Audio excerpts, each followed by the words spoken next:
For decades, Captain Wild Bill Wichrowski faced down the deadliest storms the Bering Sea could throw at him. He was a master of the waves, a legend who led his boat and crew through ice, wind, and chaos. But the one storm he never saw coming was the one brewing inside him. For a man who beat every monster the ocean created, his greatest battle would be against an enemy he couldn't see.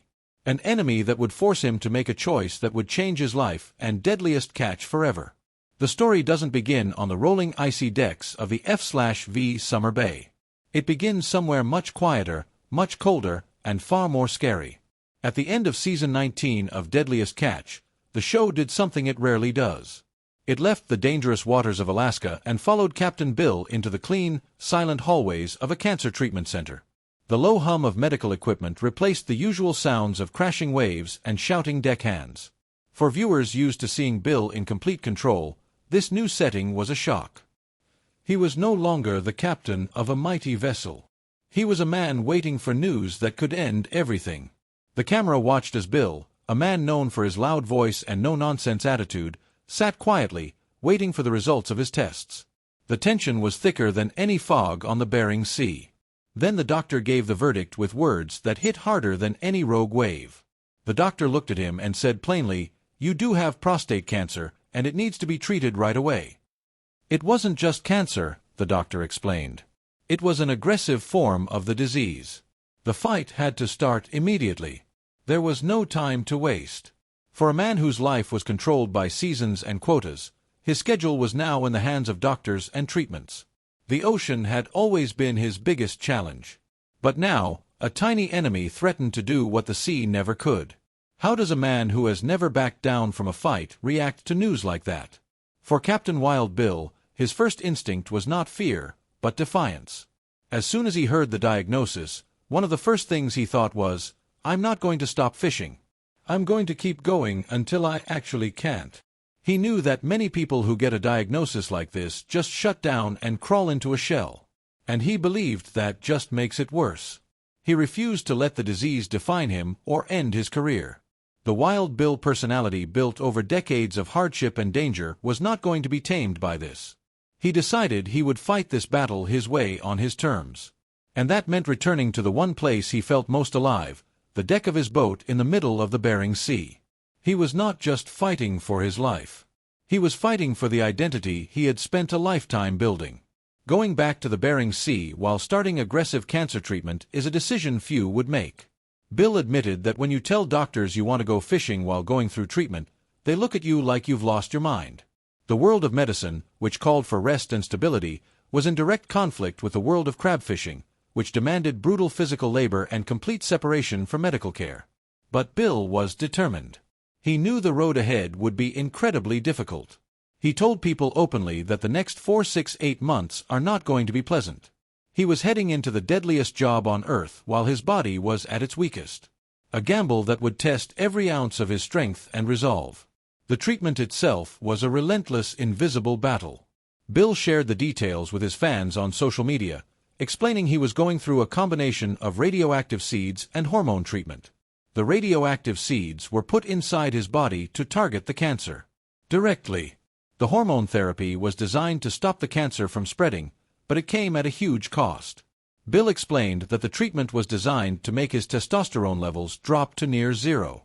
For any man, this would be a difficult process, but for a crab boat captain whose life depends on strength and energy, it was devastating. He felt the effects almost immediately. He wrote that he had no energy from the hormones. This powerful larger-than-life figure was being drained from the inside out. He shared a heartbreaking thought with his followers, writing, "I have always felt 10 to 15 years younger than my age. The job I have and being around a crew half my age feels like the clock has caught up." The very treatment that was saving his life was also stealing the energy that had defined him for so long. But through all the pain and exhaustion, a new mission began to form in Bill's mind. He realized that his struggle could have a purpose beyond himself. He decided to let the Deadliest Catch cameras follow his entire journey from the doctor's office to the deck of the Summer Bay. He said, "I'll be honest. It's kind of weird to put the diagnosis out there to the public. I'm willing to put it out there to let people see the journey in hopes of convincing some people to get tested. This tough private man chose to be vulnerable in front of millions of people. He turned his personal battle into a public service announcement, hoping to save other men from the same fate. He stated his new goal simply and powerfully. "If I can help save 1 or 2 people on this planet, that's a good thing."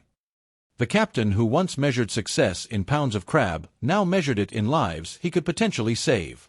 He was using his fame not for glory but for good, transforming from a rugged sea captain into an unlikely health advocate. To understand why Bill fought so hard to stay on the water, you have to understand the man who lived it. Bill Wichrowski's journey to the captain's chair was long and hard. He grew up in Irwin, Pennsylvania, a town east of Pittsburgh. And after graduating from Norwin High School in 1975, he joined the Navy. His time in the service gave him a taste for the sea. And when he got out, the promise of big money in Alaska's king crab industry lured him to the Bering Sea. This was long before any TV cameras were there to capture the drama. For 20 years, he worked his way up the ladder, starting as a greenhorn and eventually earning the rank of captain through sheer grit and hard work. The sea was in his blood. He had spent his entire adult life on the water, building a reputation as one of the toughest and most skilled fishermen in the fleet. His boat wasn't just a workplace. It was the result of a lifetime of effort and sacrifice. His nickname, Wild Bill, wasn't just a catchy name for television. He earned it, starting way back in high school. Looking back, he joked that it probably should have been Stupid Bill back then. He told stories of pulling wild stunts, like climbing between 2 moving cars on a freeway and diving through ice to swim the length of a pool underwater. But as he got older, the name took on a more serious, scary meaning in the lawless world of the Bering Sea. His fellow captain, Jonathan Hillstrand, once told a story that showed just how wild Bill could be. Some of Bill's crew got into a massive brawl in town, hurting several people so badly they ended up in the hospital. The town was ready to ban Bill's boat, which would have been financially devastating. Bill came down with his AR-15, fired a couple of rounds out the window to get everyone's attention, and ordered everyone to put their hands on a table. He then broke the hands of anyone with blood on them using the stock of his gun and fired them on the spot. It was a brutal act of what Hillstrand called marine law, a way of keeping order in a place that had none. This was the man who commanded respect through both skill and fear. Before he became a reality TV star, Bill had already lived a full life at sea. By 2005, after decades in the brutal Alaskan waters, he decided to semi-retire. He moved to the warmer climates of Costa Rica and Mexico to run sport fishing tours. But when the economy took a downturn, he found himself wondering what was next. At the same time, a show called Deadliest Catch was becoming a massive hit. Bill saw an opportunity. He stayed in touch with his old fishing buddies, and as he watched the show's popularity grow, he decided to get in touch with Discovery. In 2010, during the show's 6th season, he broke into the tight-knit circle of Deadliest Catch captains and brought his intense, no-nonsense style to millions of viewers. Behind the tough outside was a man with a personal life full of its own challenges. Bill is married to his wife, Karen Gillis, who he credited with being his rock during his cancer battle. He wrote on Facebook that, "She keeps me in line and put up with a lot last few months." He also has 3 children, 2 sons named Zach and Jake and a daughter named Delia. His relationship with his son, Zach Larson, was often a source of drama on the show. Bill was an absent father for much of Zach's childhood, spending most of his time at sea. When Bill brought Zach onto his boat as a greenhorn, he hoped to build a relationship, but the two often clashed. Viewers watched as Bill pushed his son, sometimes yelling at him for being too much like his mother. A criticism that hurt deeply given Bill's absence during his upbringing. The father-son tension reached a breaking point when Zach eventually left his father's boat to work for a rival captain, Sean Dwyer, in season 13. The situation grew even more tense the following season when Sean bought fishing quota out from underneath Bill, creating a professional rivalry fueled by personal history. Even when Bill gave Zach opportunities to step up, like taking control of the wheelhouse, he was often disappointed when his son didn't take the initiative. Bill's life wasn't just about fishing and family drama. He used his fame for good. During the off-season, he was constantly on the road making appearances at NASCAR events and fishing tournaments. He became a passionate supporter of charities, especially those helping veterans like the Wounded Warrior Project. As a Navy veteran himself, this cause was close to his heart. He once said that a Discovery executive told him he would have a voice people would listen to, and he took that to heart. He found a new purpose in using his fame to make a difference, taking wounded veterans out on sport fishing trips and giving them a brief escape from their struggles. But the sea is a place of constant hardship, and Bill's time on the show was also marked by tragedy. In 2020, he lost his deck boss, Nick McGlashan, who was only 33 years old. Bill considered Nick to be like a son, and his death from a drug overdose was a devastating blow.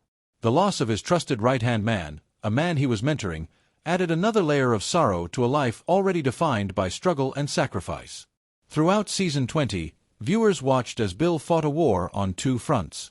He battled the harsh weather of the Bering Sea while his body battled the effects of his cancer treatment. He pushed himself to the limit, determined to finish the season and prove that he could beat this. But his body was sending warning signs. His energy was low and the physical toll was becoming obvious. Then came the moment that changed everything.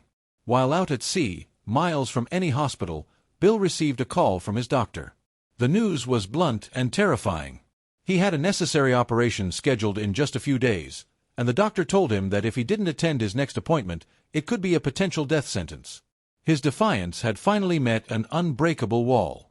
He could no longer ignore the reality of his situation. He was faced with the ultimate choice, his boat or his life. For the first time, the captain's orders were being overruled by a doctor's warning. And it was a warning he could not ignore. The decision was painful, but it was clear. In a career spanning over 4 decades, Bill had never quit. He told his crew, "I've never missed the ending of a season in 40-some years. I've never walked away in the middle. Never had to go." The scene where he announced his departure was one of the most emotional moments in the show's history. He gathered his crew, his voice heavy with the weight of his choice. He knew he had to leave, but he couldn't just abandon his men and his vessel. He turned to his trusted deck boss, Landon Cheney, and handed over the helm of the F/V Summer Bay.